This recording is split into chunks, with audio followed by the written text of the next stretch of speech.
All right. Thanks so much for being here. My first question that I have for you is tell the audience a little bit about yourself and how you started in the work that you do today.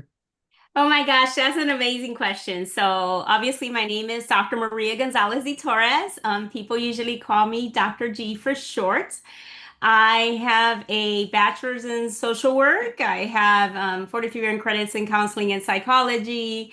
I have a master's in licensed clinical social work. Obviously, then did my 1,500 hours and 100 hours of practicum to be able to get my license, take my test, become my LCSW here in the state of Florida. Additional to that, I have a doctorate in behavioral health, management, and clinical. So basically, what I do is I help agencies integrate behavioral health, regardless of what agency it is. It can happen. And how to do that effectively, right? With the clinical skills, brief interventions, and everything needed. And that doctorate is from Arizona State University. I'm also a certified coach, speaker, trainer for John Maxwell's team. So I've been working on that for a little bit, and I also have some Biblical Institute classes. So I am kind of like a roundabout person that definitely loves what I do. And what I look to is to become better at everything that I do and become a specialist in every area. So that's how I got here today. And I am the founder and owner of the Williston Behavioral and Health and Wellness Center, LLC, here in Florida, which provides counseling to a lot of different individuals, including AP students, families, whatever is needed or whatever is requested. Because that's what I was gonna get into. Like, what do you do currently in your what you do nowadays? Yeah, so right now I'm focused completely full time on the Williston Behavioral and Wellness Center. Basically, what I do is that I take mental health topics that are very complicated for people and I break them down into very simple steps. I love to have relatable conversations with people to help them understand their emotions, whatever stress they're going through, whatever difficulty with relationships. The focus is to transition, move them forward, and help them heal. hmm And how do you break that down into simple steps? Because oftentimes in the psychology field, there are terms that can be so complex and broad that people don't understand. Yeah, so it's really simple. I don't know if you see behind me here this Yes. little. So, really, what we do is that we take every step. So, for example, when we're talking about cognitive behavioral therapy, which is what I love so much because it implies so much in everyday life and in people's lives, is what your brain, and I'm going to give you a simple example, what your brain has learned throughout the years that you have. It could be 20, it could be 30, it could be 60, 80, whatever age gap that you're in. Your brain is not going to process information in a different way because it can only do what it has learned to do. So, whatever your brain has learned, whatever you have interpreted with whatever event has happened in your life, however you have felt based on that interpretation, people see a behavior. And that behavior that people see is the only thing they see. They don't see all these previous steps that have happened in your life. So, we take each one of those steps and we break them down to simple areas that can help them understand their everyday life. hmm A minute ago, you said something about cognitive behavioral therapy. Is that one of your modalities, or do you have other ones that you work with? So I'm a very eclectic, well, and that's one of those big words. It basically means that I choose from different therapies based on the needs of people. So if someone wants to focus, needs to really focus on strategies of breaking down tasks and helping them create schedules or things like that, we help them with day-to-day tasks. If there's a family system, we look at things like genograms, which is basically a map of their family and how those interactions have included. So I will pull from whatever experience I have to be able to help individuals. hmm And like what like w- like and so like how my next question is, what have you learned in like doing this kind of work? Well, I'm going to tell you something. This work is who I am. It's my passion. And I think that is the most amazing thing that I learned about myself, that when I help people transition or create a new lifestyle or create something new for themselves, um, I've learned that I flourish more in this area, that I can help them transition, that I am able to listen to what's not being said and to give them the tools that they need, that they've always had, but they just need somebody to help them with those tools. hmm And I've asked many guests on my podcast this, like, whether they have, experience, gone through mental health counseling before. So, did, did you, do you, like, did you receive mental health counseling, like, to I help you did. as a guide to your problems that you've been having? I actually did. I used to be a person that used to weigh 283 pounds. And I did go through bariatric surgery, but some people believe that bariatric surgery is just a tool, which it is, to help you transition and become the person that you want. But it's not just that.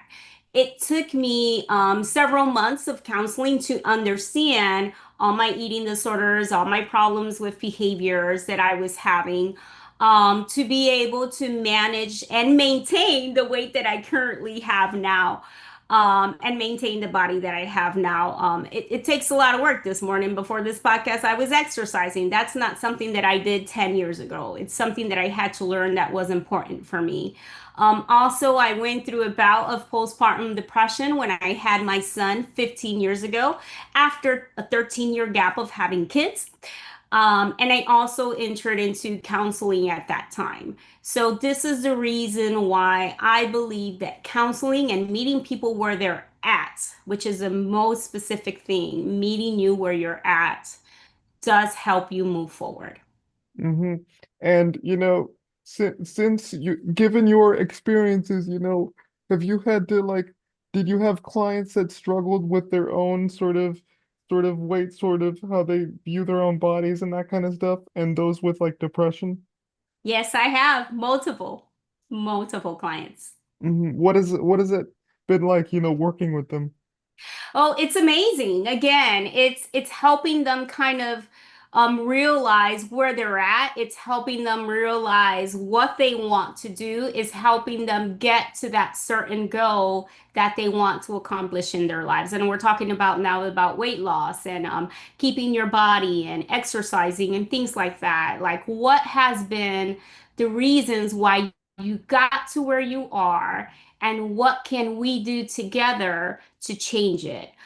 With depression is learning how to manage your depression cycles if that's something that you struggle with ongoing. Postpartum depression is for a certain amount of time and it happens and then you're feeling much better. But if someone is struggling with more than that, with dysthymia or other types of I'm not going to say so much psychological words, they definitely can understand their cycles, and not only understand their cycles, but how to manage those cycles.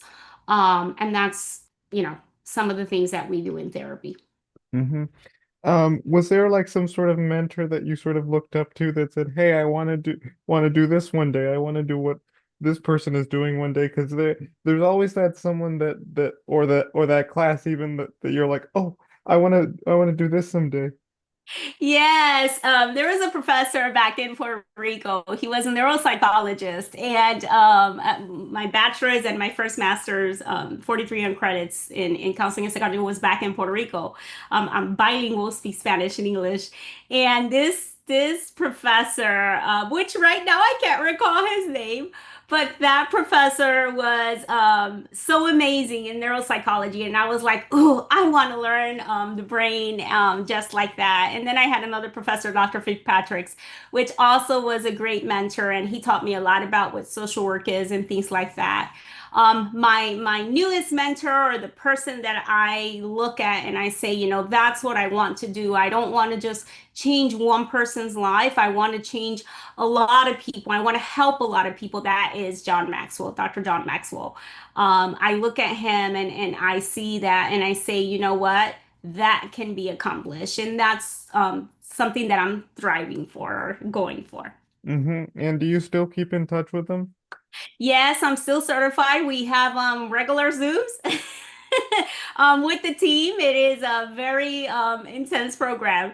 A lot of people believe that it's just, doing that first certification. No, it's in daily, weekly Zoom meetings with a lot of our trainers to continue that connection as certified trainers for John Maxwell.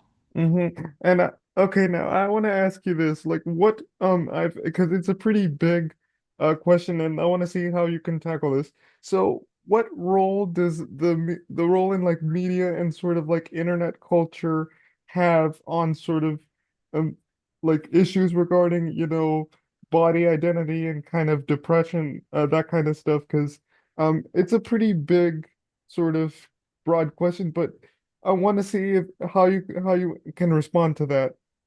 Well, when we look at it as a broad question, we know that social media has impacted not only our younger generation, but also our older generation. Unfortunately, social media has been a place where people can go to get guidance, right?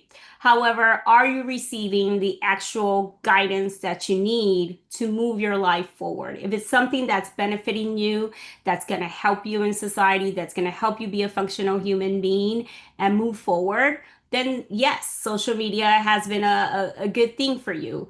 But if you're using social media and bullying people, hurting people, or just seeing things that are not beneficial to you or to others, is that really something to continue to focus on? So yes, it is a great influence. It could go positive and it can go negative. It's determined based on the user, right? Because use the social media, what it does is that it creates an algorithm. That algorithm is based at what you continuously see. So if you find Hmm. yourself just receiving negative information, it's because that algorithm has been created for you. And the only way to change that algorithm is to change the way that you think so you can change what you're seeing in social media. Because I feel like a lot of times social media, oftentimes, like you said, with the whole algorithms and stuff, it's all kind of like, um, it's all kind of complicated. Because yes, there could be positive and there could be negative. My last question is, you talked about your experience and sort of your mentors that you've looked up to. So my last question is, what tips of advice would you give to those who want to do what you're doing? First of all, connect with me so I can guide you to do it. That would be the first thing. But the other thing would be do not give up. Do not give up on your dreams. Do not give up on who you want to be. Focus, create a plan, and move forward. That's the only way that you're going to get there. If you actually focus on what you want, you start creating a plan of where you get there. And you know what? The plan can be adjusted over time. It doesn't mean that if you didn't accomplish what you wanted in 1 year, you cannot accomplish it in a year and a half. Obviously, institutions have a certain time frame that you have to go through education that needs to be accomplished. But you know what? I when I did my bachelor's, what took people 4 years, it took me 5 years and a half. When I did my master's, what took people 3 years, it took me 5 years. But I did not give up on my dreams. I wanted to go, I said it, and I walked towards it regardless of how long it took me. And the reason I laugh is because my kids have told me I have from a range from 31 all the way to 15. And my daughter has said, Mom, you've always been in school. And that is an accurate statement. I have Hmm. always been in school because I have always wanted to do the things that I feel I've been called to do. And this is my calling. That's good. That's good. All righty. Okay. Okay. Okay. Let's see.